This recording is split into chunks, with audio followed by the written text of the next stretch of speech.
Okay. You have a PhD in electronic engineering, is that correct?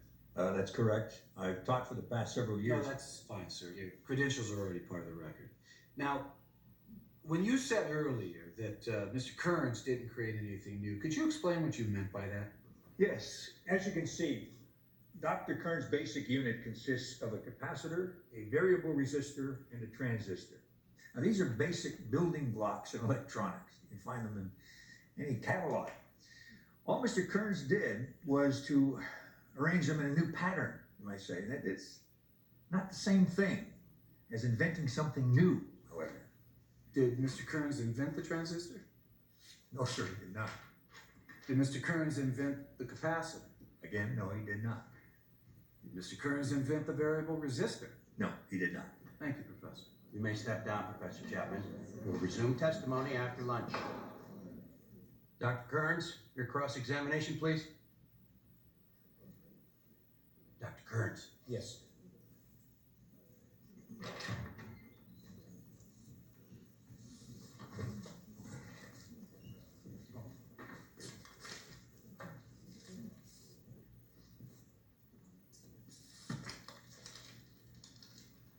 I have here a book. It's by Charles Dickens. It's called A Tale of Two Cities. Have you ever read this book? Objection, Your Honor. It's not relevant. No, Your Honor, please, if I could just continue. How long will it take to get to the point, Doctor? Not very long at all. Okay, let's see what happens. Have you ever read this? Yes, read it in high school. Very good book. Yes, it is. I'd like to read you the first few words.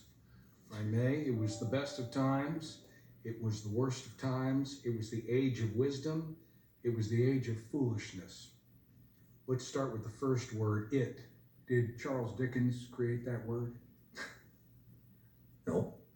What about was? Your Honor, is Mr. Kearns going to go through the whole dictionary? Please, if I could just continue. I do have a point. You may answer the question. No. The? No. Best? No. Times? Look, I got a dictionary here. I haven't checked, but I would guess that every word that's in this book can be found in this dictionary. Well, I suspect that's probably true. Okay, so then you agree that there's not probably a single new word in this book. Well, I don't know, but it's probably true. All Charles Dickens did was arrange them into a new pattern. Isn't that right? Well, I admit I haven't thought about it in that way. But Dickens did create something new, didn't he? By using words, the only tools that were available to him. Just as almost all inventors in history have had to use the tools that were available to them. Telephones, space satellites, all of these were made from parts that already existed, correct, Professor? Parts that you might buy out of a catalog. Technically, that's true, yes. But No further questions.